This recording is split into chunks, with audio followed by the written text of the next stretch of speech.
Good afternoon दोस्तों, कैसे हो आप सब। मैं अनूप। नियोजित विकास की राजनीति जो चैप्टर हम कल इसका अध्ययन हमने किया था, तो उसमें हम इस बिंदु तक पहुँचे थे कि विकास के रास्ते में जो टकराव के मुख्य बिंदु क्या क्या थे, जो कि हमने पढ़ा था। उसमें पहला टकराव था कृषि बनाम उद्योग धंधों का, कि कृषि के क्षेत्र में विकास किया जाए या उद्योग धंधों के क्षेत्र में विकास किया जाए। दूसरा टकराव था उसमें निजी बनाम सार्वजनिक, कि सार्वजनिक क्षेत्रों को बढ़ावा दिया जाए या निजी क्षेत्रों को बढ़ावा दिया जाए। और एक अन्य जो टकराव था वो था विचारधारा का दक्षिणपंथी और वामपंथी विचारधारा। तो हमारी सरकार ने इन टकरावों से कैसे उभरा जाए, इसके लिए एक नीति अपनाई। और उन्होंने क्या किया कि भारत में ना तो उन्होंने उदारवादी पूंजीवादी व्यवस्था को अपनाया पूर्ण रूप से, और ना ही समाजवादी व्यवस्था को पूर्ण रूप से अपनाया, बल्कि इन दोनों की जो कुछ अच्छी अच्छी बातें थी उनको सम्मिलित करके एक मिश्रित अर्थव्यवस्था का रूप यहाँ दिया। और इसीलिए भारत की अर्थव्यवस्था को मिश्रित अर्थव्यवस्था भी कहा जाता है। मिश्रित अर्थव्यवस्था का अर्थ है कि इसमें कुछ क्षेत्र सार्वजनिक क्षेत्र होंगे, सरकारी क्षेत्र होंगे, और कुछ क्षेत्रों में निजी लोगों को प्रोत्साहन दिया जाएगा, और इसको कहा जाता है मिश्रित अर्थव्यवस्था। इसके साथ साथ यहाँ पर भूमि सुधार के कार्यक्रम भी चलाए गए। भूमि सुधार के कार्यक्रम में विशेष था जैसे लगान वसूली पर रोक, रैयतवाड़ी प्रथा का उन्मूलन, जो बिचौलिए होते थे कृषि के क्षेत्र में उनको समाप्त करने की कोशिश की गई, चकबंदी की व्यवस्था की गई। भले ये भूमि सुधार का कार्यक्रम बहुत हद तक सफल नहीं हुआ, लेकिन इसकी कोशिश जरूर की गई थी। और इनके बीच जब मिश्रित अर्थव्यवस्था और भूमि सुधार के कार्यक्रम लागू किए गए, अब ये सोचा गया कि जो विकास योजनाएं बनाई जाएंगी, इसके लिए कोई तो ऐसी संस्था हमारे पास होनी चाहिए जो इन कार्यक्रमों को बनाए, इनका निर्धारण करे, इनमें प्राथमिकता दे। तब हमारे सामने वजूद में आता है एक संस्था का नाम, जिसका नाम है योजना आयोग। योजना आयोग की स्थापना 15 मार्च 1950 को कैबिनेट के द्वारा पारित एक आदेश से किया जाता है। यह एक गैर संवैधानिक संस्था है। योजना आयोग क्या है? एक गैर संवैधानिक संस्था है। गैर संवैधानिक संस्था का अर्थ है कि जिस संस्था का जिक्र हमारे भारत के संविधान में न हो। केवल दो प्रकार की संस्थाएं ही पाई जाती हैं। एक होती है संवैधानिक संस्था।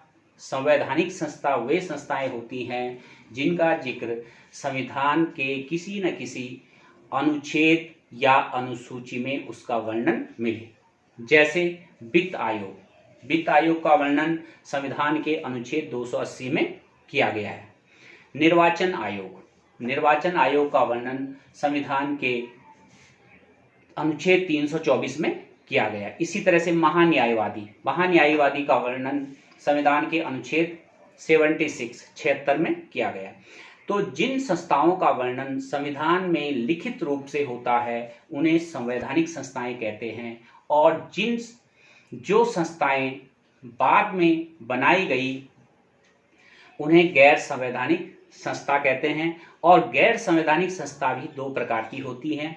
एक तो होती है सांविधिक संस्था, या उनको विधिक संस्था भी कहा जाता है। सांविधिक संस्था या विधिक संस्था। और दूसरी होती है कार्यकारी संस्था। तो योजना आयोग एक तरह से कार्यकारी संस्था है। इसमें केवल कैबिनेट ने प्रस्ताव पास किया और इसका गठन कर दिया गया। जो सांविधिक संस्थाएं होती हैं और कार्यकारी संस्थाओं में क्या फर्क है, इसको समझना यहाँ पे आपके लिए बहुत जरूरी है। सांविधिक संस्थाएं वे होती हैं जिन संस्थाओं का गठन किसी कानून के तहत किया जाता है, कोई अधिनियम पास करके उनका गठन किया जाता है। जैसे राष्ट्रीय महिला आयोग। राष्ट्रीय महिला आयोग, राष्ट्रीय महिला आयोग का गठन कब हुआ था? राष्ट्रीय महिला आयोग का गठन 1992 में हुआ था। तो राष्ट्रीय महिला आयोग जो है एक सांविधिक संस्था है, और जो हमारा योजना आयोग है यह केवल कार्यकारी संस्था है। क्या आप बता सकते हैं कि राष्ट्रीय महिला आयोग की वर्तमान अध्यक्ष कौन है? राष्ट्रीय महिला आयोग की वर्तमान अध्यक्ष श्रीमती रेखा शर्मा जी हैं। चलो, यहाँ पे हमारा योजना आयोग का बात हो गई। योजना आयोग एक कार्यकारी संस्था है, एक सलाहकारी संस्था है, और इसका गठन 15 मार्च 1950 को हुआ। अब योजना आयोग के गठन से पहले कुछ इसका जो निर्माण हुआ वो कैसे हुआ, हम कुछ इसके इतिहास की तरफ में जाते हैं। भारत में सबसे पहले 1936 में एक किताब पब्लिश हुई। उस पुस्तक का नाम था प्लान्ड इकोनॉमी फॉर इंडिया। यह पुस्तक एक बहुत प्रसिद्ध इंजीनियर के द्वारा लिखी गई, जिनका नाम था एम विश्वेश्वरैया, मोक्षगुंडम विश्वेश्वरैया। इनका जन्म कर्नाटक राज्य के कोलार जिले में हुआ था। ये एक महान राजनीतिक एवं इंजीनियर थे, और इनका जो जन्म था 15 सितंबर 1961 को इनका जन्म हुआ था। और ये जो 15 सितंबर है, माफ कीजिएगा, 15 सितंबर 1960 को इनका जन्म हुआ था। और 15 सितंबर को हमारे देश में इंजीनियर्स डे के रूप में इसीलिए मनाया जाता है क्योंकि ये भारत के प्रसिद्ध इंजीनियर थे। और यदि आपको कभी मैसूर जाने का मौका मिले तो वहाँ पे कृष्णा राज सागर डैम है, जिसमें इन्होंने अहम भूमिका उसके निर्माण में निभाई थी। इनके इन सब कार्यों के लिए इनको 1955 में भारत रत्न से नवाजा गया था। दूसरी बात आती है 1944 का बॉम्बे प्लान। 1944 का वो दौर था जब द्वितीय विश्व युद्ध अपने अंतिम समय पर चल रहा था। द्वितीय विश्व युद्ध कब से कब तक लड़ा गया था? द्वितीय विश्व युद्ध 1939 से 1945 तक चला था। तो 1944 में देश के कुछ प्रमुख उद्योगपतियां, जिनमें JRD टाटा, घनश्याम दास बिरला, श्री राम और इसी तरह से कुछ विशेषज्ञ जिनमें से प्रमुख हैं जॉन मथई, इन सब ने मिलकर एक सम्मेलन किया। और उस सम्मेलन में इन्होंने ये प्लान किया कि भारत का जो विकास होगा, भारत का विकास करने के लिए एक नियोजित अर्थव्यवस्था के तहत भारत का विकास ही संभव है।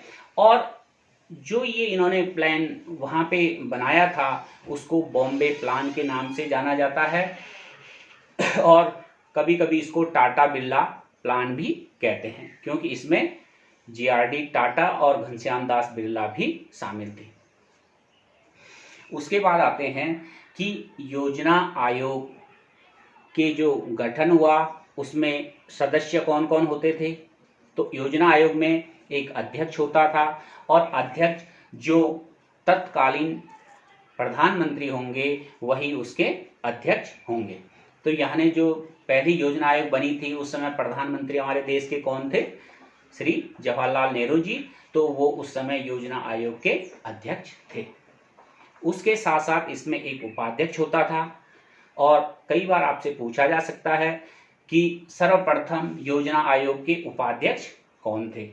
तो प्रथम योजना आयोग के जो उपाध्यक्ष थे वो श्री गुलजारी लाल नंदा जी थे। तो इसमें एक तो आपके अध्यक्ष हो गए जो प्रधानमंत्री होंगे, उसके बाद उपाध्यक्ष होंगे, और कुछ विशेषज्ञ इसमें शामिल होते थे। तो ये तो हो गया योजना आयोग की संरचना। अब इसके बाद हम योजना आयोग के कार्य क्या थे। योजना आयोग के कार्यों को इस तरह से मुख्य रूप से यदि बांटा जाए तो इनके मुख्य 2 कार्य थे। पहला कार्य तो ये था कि देश के विकास के लिए पंचवर्षीय योजनाओं का निर्माण करना, और दूसरा था धन का आवंटन करना। राज्यों या मंत्रालयों के बीच में जो धन का आवंटन का कार्य था वह उसके लिए सलाह भी योजना आयोग देता था। लेकिन इसके अलावा जो योजना आयोग के कार्य हैं उसमें से देश में जो भी संसाधन है, चाहे वो प्राकृतिक, मानवीय या वित्तीय संसाधन है, उनका आकलन करना, उन संसाधनों का किस तरह से अच्छे ढंग से प्रयोग हो, देश के विकास में कौन कौन से कारक बाधाएं आ रही उनको पहचानना, समय समय पर इनका अवलोकन करना कि कार्य सही हुआ या नहीं हुआ, किस क्षेत्र को प्राथमिकता दी जाए, ये सारे योजना आयोग के कार्य थे। लेकिन जब योजना आयोग का गठन हुआ उसके बाद पहली पंचवर्षीय योजना 1951 से शुरू हो जाती है। अब सवाल ये उठता है कि योजना आयोग जो ये कार्य कर रही है इसका निर्धारण कौन करेगा कि ये कार्य सही है या नहीं है, या इन्होंने जो कार्य निर्धारित किया था वो हुआ या नहीं हुआ। इन सब को देखने के लिए फिर एक संस्था की जरूरत महसूस हुई। योजना आयोग के कार्यों को देखने के लिए एक संस्था की जरूरत महसूस हुई और तब राष्ट्रीय विकास परिषद नामक संस्था का गठन किया जाता है। राष्ट्रीय विकास परिषद का गठन 6 अगस्त 1952 को हुआ था।